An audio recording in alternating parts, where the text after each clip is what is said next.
Justin Oney with Rickstanks. Today we're here in my backyard to do a removal and replacement tech how-to on my 57 Chevy that was a Craigslist find. Stop in, join us.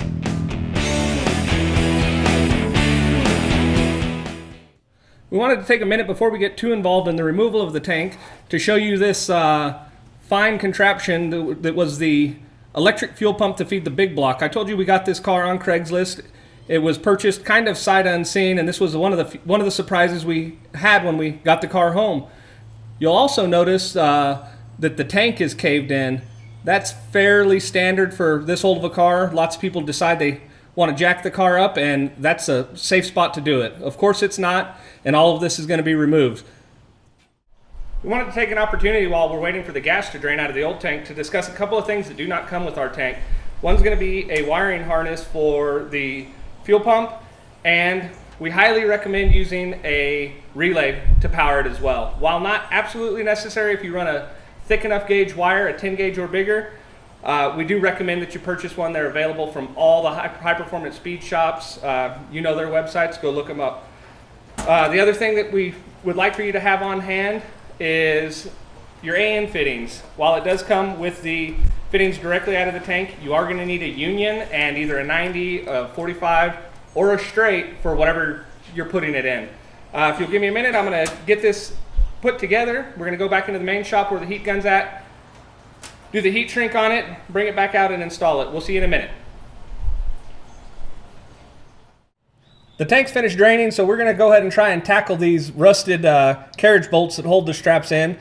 We do still need to undo the fuel filler neck hose and a couple of other small items, but before we get too involved in that, we want to see if we're going to be able to get these off with the impact wrench or if we're going to have to cut the bolts with a cordless sawzall.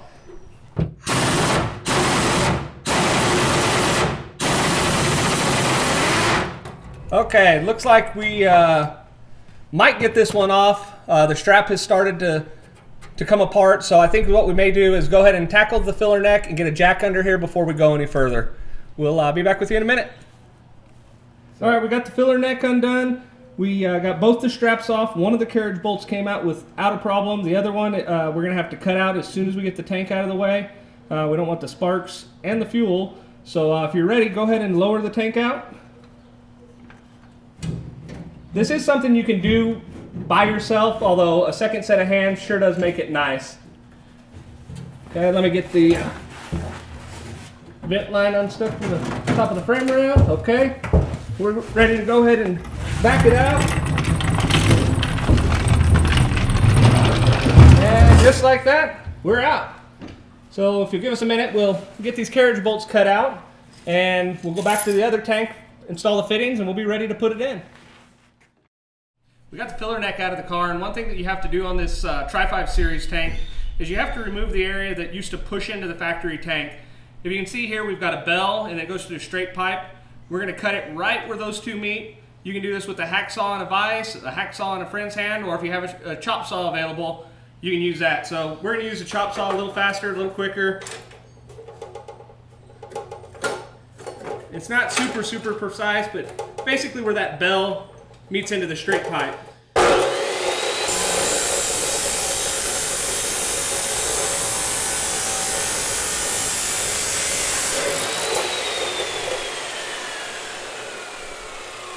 We're going to go ahead and deburr this, and this is going to allow us to use a piece of 2-inch tubing to connect the filler neck to the fill tube for the new tank.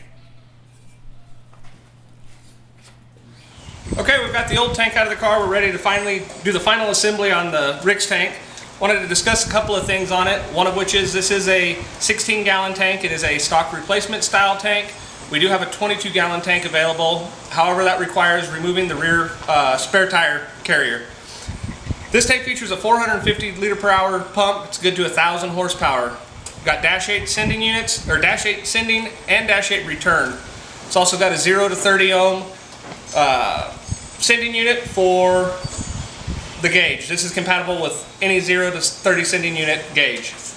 The other thing that we touched base on was that it does not come with any of the ancillary fittings you're going to need to plumb it. So we'll go ahead and start the install. We're going to start with the wires for the pump. I talked to you guys earlier that all I did was put a couple of lengths of wires with some heat shrink. It's a positive and negative. I'm going to leave them really long because I'm unsure of where I'm going to mount the relay that we discussed earlier. Real simple to do, you know, pair of wire cutters, some heat shrink, you're golden. Have a nut driver somewhere, get those tightened up.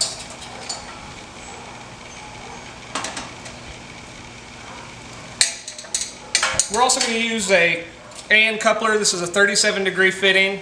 It's a standard AN fitting. All the speed shops have them. They do not require any Teflon tape or paste.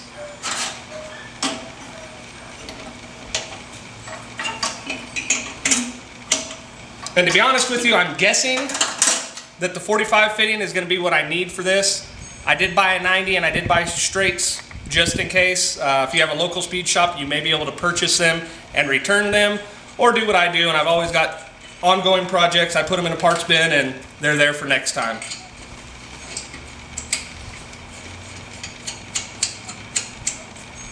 The last thing I want to touch base on, they do come with new straps and carriage bolts. That way you're not reusing any of your old hardware.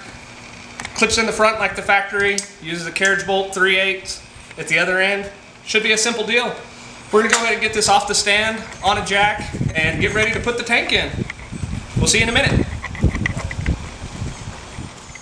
Okay, we went ahead and got the new carriage bolts installed. We did run into an issue where one of the shoulders of the carriage bolt was sticking down below the pan, kind of gave us a little heartache, added a washer. We've got those cinched up. I'm ready to go ahead and put the tank on a jack. An extra hand here makes a ton of difference, but it is not absolutely required. So bear with us, I'll get this under there and we'll get it installed.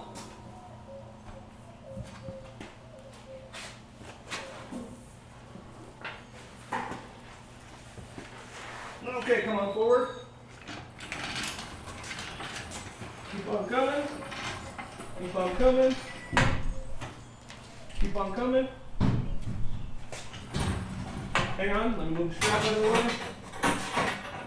Okay, let's go forward.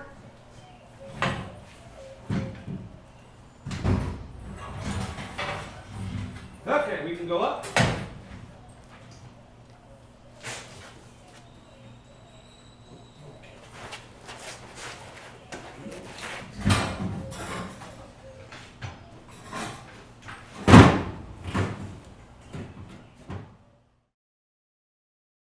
The only thing we have left to do is cinch these up. That'll bring the straps flush with the bottom of the tank, and we're done under the car.